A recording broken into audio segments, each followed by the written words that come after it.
Hello friends, இன்னைக்கு நம்ம வீடியோவில் குவைத் நாட்டிலேருந்து வந்திருக்கும் மிக முக்கியமான சில அப்டேட்டுகள் பற்றி தான் பார்க்க போகிறோம்.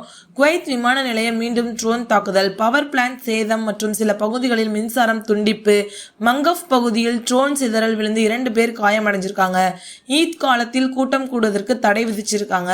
அதிக விலையில் பொருட்கள் விற்ற கடைகளுக்கு அரசு நடவடிக்கை எடுக்கிறாங்க. இந்த தகவல் ரொம்பவே முக்கியமானது. வீடியோவை ஸ்டார்டிங்லேருந்து எண்டிங் வரைக்கும் ஸ்கிப் பண்ணாமல் பாருங்கள். First update Kuwait international airport இந்த விமான நிலையம் மீண்டும் ஒரு முறை ட்ரோன் தாக்குதலுக்கு இலக்காகியுள்ளது என்று தகவல்கள் வெளியாகியிருக்கு.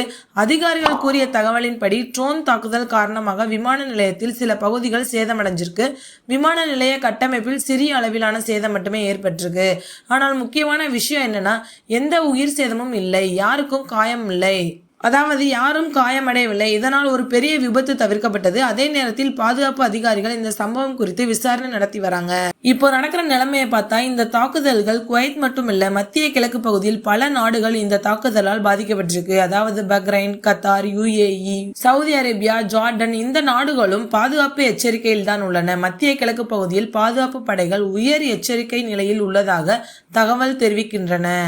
அடுத்த முக்கியமான அப்டேட் குவைத்தில் உள்ள ஒரு பவர் பிளான்ட் ட்ரோன் தாக்குதலால் சேதமடைந்ததாக கூறப்படுகிறது. இதன் காரணமாக சில பகுதிகளில் மின்சாரம் தற்காலிகமாக துண்டிக்கப்பட்டிருக்கு. முக்கியமாக ஃபர்வானியா, அப்பாசியா, ஜாக்ரா இந்த பகுதிகளில் சில நேரம் மின்சாரம் இல்லாமல் இருந்திருக்கு. அதிகாரிகள் கூறியது என்னன்னா, ட்ரோன் தாக்குதலால் மின்சார கேபிள்கள் சேதமடைந்ததால் இந்த மின்சார பிரச்சனை ஏற்பட்டது. ஆனால் அவசர குழுக்கள் உடனடியாக நடவடிக்கை எடுத்ததால் மின்சாரம் மீண்டும் வழங்கப்பட்டது.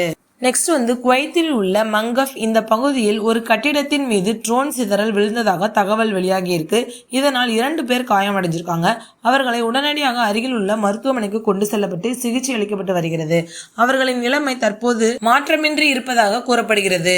நெக்ஸ்ட் ஒரு முக்கியமான அறிவிப்பு இருக்கு. ஈத் விடுமுறை காலத்தை முன்னிட்டு குவைத் அரசு ஒரு முக்கிய முடிவை எடுத்திருக்கு. அதாவது திருமண நிகழ்ச்சிகள், பெரிய பார்ட்டிகள், கூட்டமாக நடைபெறும் நிகழ்ச்சிகள் இவை அனைத்திற்கும் தற்காலிக தடை விதிக்கப்பட்டிருக்கு.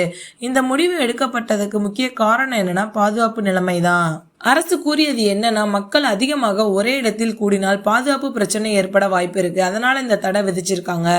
நெக்ஸ்ட் அப்டேட் குவைத் அரசின் அமைச்சக குழுக்கள் மார்க்கெட்டுகளை ஆய்வு பண்ணியிருக்காங்க. இந்த ஆய்வின் போது சில கடைகள் பொருட்களை அதிக விலையில் விற்பனை செய்தது கண்டுபிடிக்கப்பட்டிருக்கு.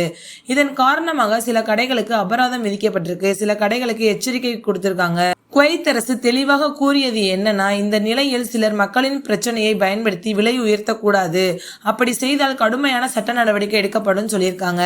ஃப்ரெண்ட்ஸ், இதுதான் குவைத்ல இருந்து வந்திருக்க முக்கியமான அப்டேட்கள். இந்த தகவல் உங்களுக்கு ரொம்பவே யூஸ்ஃபுல்லா இருக்கும்னு நினைக்கிறேன். மறக்காம நம்ம சேனலை சப்ஸ்கிரைப் பண்ணிக்கோங்க. தேங்க்யூ.